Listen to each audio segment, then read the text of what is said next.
Allez les filles, on commence. Allez. On va passer maintenant au 4e domaine d'amour dans lequel cet amour il doit être positif et non pas négatif. Ahavat aviv ve'imo. L'amour qu'on doit avoir envers nos parents. Aïe, aïe, aïe, aïe, aïe. Et il dit comme ça. Chez Arshov, chez Gidluhu vetachu bo lelamdo darkei Hashem yitbarach. Déjà, tu dois prendre conscience.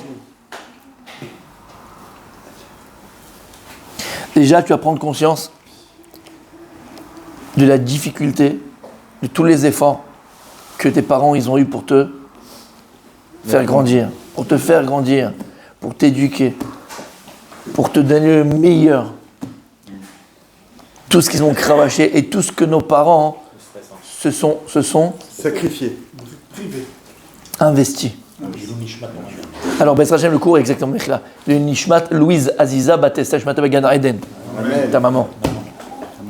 Par du maman, par d'un papa, combien nos parents BMS se sont investis pour nous. Alors oui, c'est vrai, il y a ce nom, il y a un petit peu ce mot de sacrifice.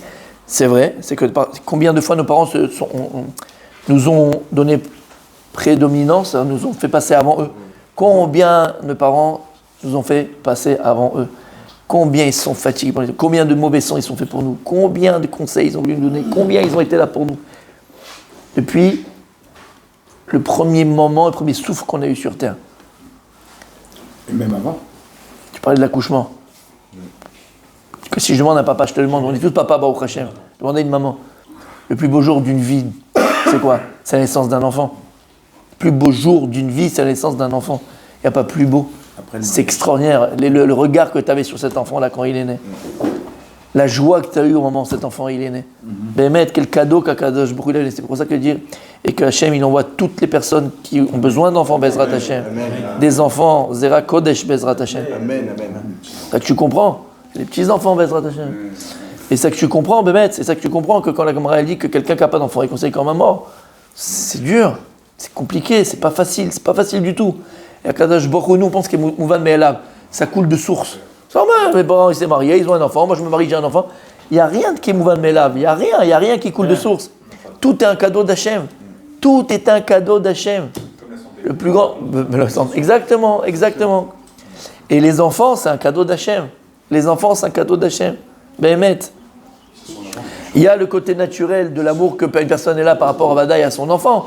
Mais il y a surtout cet investissement que les parents ils ont pour les enfants. Comme tu as dit, c'est vrai des fois, un sacrifice pour les enfants. Et combien on fait passer d'abord. Alors nous maintenant, moi je dis très souvent, on le dit à nos enfants, tu as dû le dire à tes enfants, et maintenant moi je le dis à mes enfants, et chacun dira à ses enfants, tu prendras conscience de tout ça quand tu seras papa et tu seras maman. Tu ne veux pas prendre conscience. Tu ne peux pas prendre conscience. Ils ne savent pas que quand ils font dodo, papa, maman, ils sont encore à préparer les plans pour eux, à préparer les machins, pour rester pour eux, réfléchir pour eux. La seule DAGA qu'on a, la véritable DAGA, la véritable inquiétude, entre guillemets, d'accord, la véritable inquiétude qu'on a, c'est les enfants. Il n'y a pas autre chose. Parce que la parnassa, c'est que c'est d'Hachem, donc ça vient, ça part, vous savez, la santé, c'est Hachem. Tout est. Même les enfants, c'est Hachem. Mais on a compris ce que ça veut dire. On a une part de responsabilité par rapport à nos enfants. Et je le dis, des fois ça fait mal, moi personnellement ça fait mal, et je sais que ça fait mal aussi des fois, d'accord, ça fait mal, c'est une vérité. Mais à Kadosh Baruch Hu, en vrai, il nous demande une chose par rapport à nos enfants, l'eau les calquel. De ne pas les casser. De ne pas les abîmer. Parce que très souvent, de ne pas les abîmer. Non, le calquel. Les calquels, c'est abîmer. Ça ne va pas les abîmer. C'est-à-dire qu'on a des neshamot bemot théorot. Après, bien sûr, ils ont leur choix, ils ont leur tendance, leur etc., tout ce que tu veux. Aval, on peut faire beaucoup d'erreurs, nous, en tant que parents, c'est d'accord, on ne s'en rend pas compte. Ça peut être des fois, comme le dit le rat, Sacrifice. Pas par amour, Amour de soi. Par amour. Transparence. Extrême, exactement. Pas par amour. L'amour, c'est bien. Mais quand l'amour de l'enfant, il est mis à l'extrême, c'est pas bon pour lui. Donc nous, on fait pas ça par amour, mais enfin, on fait beaucoup d'erreurs parfois. D'accord, de ne pas avoir dit à ce moment-là, mon fils ou ma fille, tu te trompes. Non, monsieur Chalik, Benti, le pauvre, la pauvre, il est petit, c'est pas de sa faute, machin. Trouve tous les arguments, parce que tu as un papa tunisien, maman tunisienne, c'est un problème, d'accord? On fait des erreurs. Alors ça, c'est dans l'amour, et des fois même pas dans l'amour. Des fois dans la dureté, des fois on est trop dur avec un enfant. Alors nous, on pense que c'est pour son bien, et c'est pas qu'on pense. C'est que notre kavana, elle est vraiment pour ça. Je parle pas des fous et des dingues. Je parle des gens normaux. Et des fois, on est trop dur, mais on aurait dû être un peu moins dur, parce qu'avec ses enfants, il fallait être un peu moins dur. D'accord, on fait plein, c'est vrai. Aval, nous maintenant, en tant qu'enfants, par rapport à nos parents, on doit cet amour pour nos parents. La première chose, tu ne peux pas comprendre l'amour qu'on peut avoir pour nos parents si tu ne comprends pas le sacrifice et les investissements que nos parents ont fait pour nous éduquer. Et combien de fois nos papas et notre maman, ils sont venus le soir et nous ont recouverts. Alors que toi, tu croyais toute la nuit, tu n'as jamais bougé. Je sais pas, je ne bouge pas la nuit, c'est marrant, moi. Mais il est venu à côté, mais tu ne l'as pas vu. Et en fait, c'est comme avec Akadosh Baruch Hu. Tout va bien, je suis là, j'ai la truc, j'ai la santé, j'ai la parnassage, machin. Mais c'est pas que derrière Akadosh Baruch Hu, ou devant plutôt, d'accord, il est là, et il te recouvre à chaque fois, et il t'amène à chaque fois, la brio, tu vois, c'est Emet. C'est pas que c'est Akadosh Baruch Hu, tout ça. Et il s'inquiète aussi pour toi. Et il s'inquiète pour toi. Et il donne des conseils aussi. Comme un père, et comme une mère, il te donne des conseils. Moi, quand j'entendais je meurs pour toi, je disais, mais c'est de la blague, c'est pas possible. En fait, avant d'avoir des enfants, on peut pas. Tu veux pas le comprendre, exactement. Et on dit à nos enfants, quand vous serez papa, maman, vous comprendrez ce que nous on a vécu. Ils peuvent pas comprendre. Et il dit comme ça.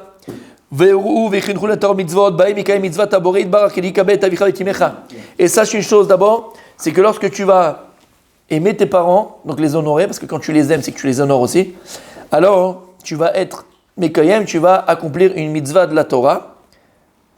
Kabed et avicha ve'etimecha. Tu honoreras ton père et ta mère. C'est une mitzvah de la Torah dans les Aseret HaDiberot. Donc ça, c'est pour les parents. D'accord ? Ça, c'est pour les parents.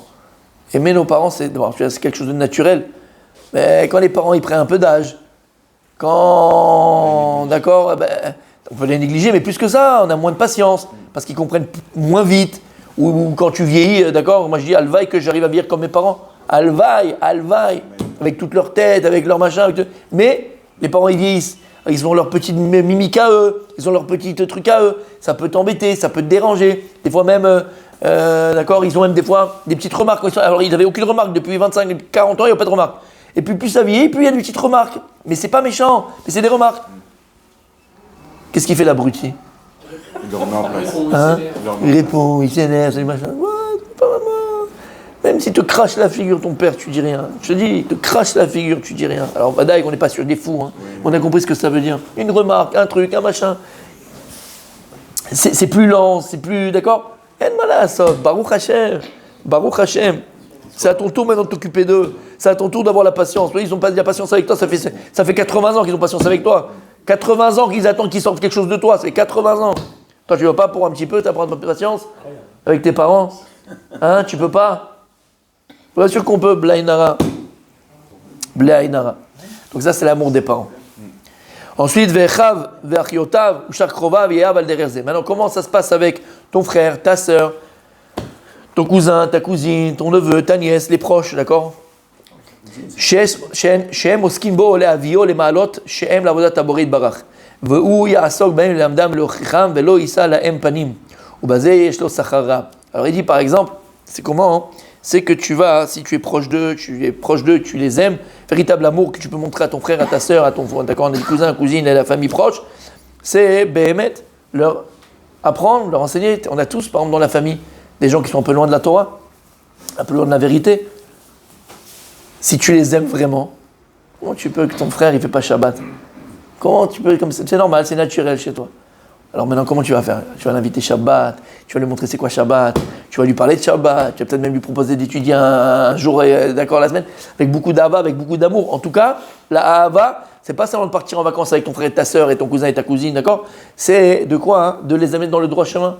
Les amener dans le droit chemin dans le sens où, attention, ça peut être plus sensible, dans le chemin, dans la Derech Torah, les rapprocher d'Akadosh Baruch Hu. Ça, c'est une vraie ahava, c'est un vrai amour.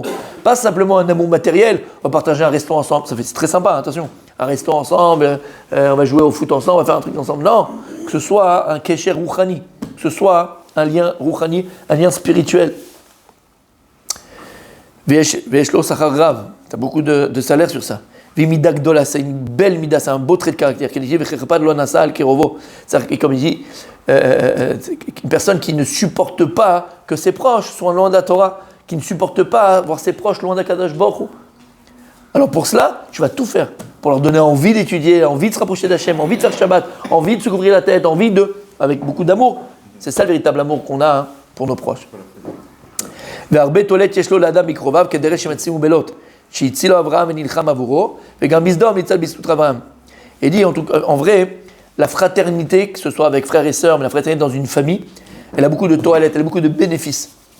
Et si tu peux te retrouver ça dans un couple, dans une famille, frères et sœurs, plus élargi cousins, cousines, plus élargi, d'accord, on essaie de venir, et plus élargi, mais c'est envoyé dans une keïla et dans toute... voilà, exactement, groupe social, exactement. Lama, il dit parce que regarde ce qui s'est passé avec Abraham et Lot, même si Lot il était un peu farfelu, sans rentrer dans les détails, lorsqu'il a entendu que son neveu il a été pris en otage par les rois, qu'est-ce qu'il a fait Abraham Avinu? Il n'a pas réfléchi midi à 14h, il a pris Eliezer, ils sont partis à deux, ils ont été le sauver. Lama mishpacha, la famille c'est sacré. La famille c'est sacré. Rabbi David, la famille c'est sacré. Et il faut tout faire pour préserver la famille. D'abord le petit cocon, femme, enfant, d'accord. Préserver la famille, cousin, cousine, d'accord. Frères et sœurs, cousin, cousine.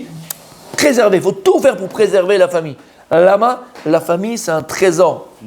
La famille c'est un trésor, Bémet. Et c'est pas facile, c'est très dur. Parce que dans une famille, chacun a son idée, chacun a sa façon de penser. La belle-sœur, il vient d'une... Ce sont des pièces rapportées. D'accord. Il y a des pièces rapportées, d'accord. Voilà, je rigole bien sûr. On est tous rapportés de quelque part, exactement. Qui fait une grande machine, qui fait une belle famille, Baruch Hashem. Que ce soit une famille unie, il faut beaucoup d'efforts. Bémet. Et surtout prendre sur soi. Parce que ça me plaît pas, ça s'entend pas, ça se met...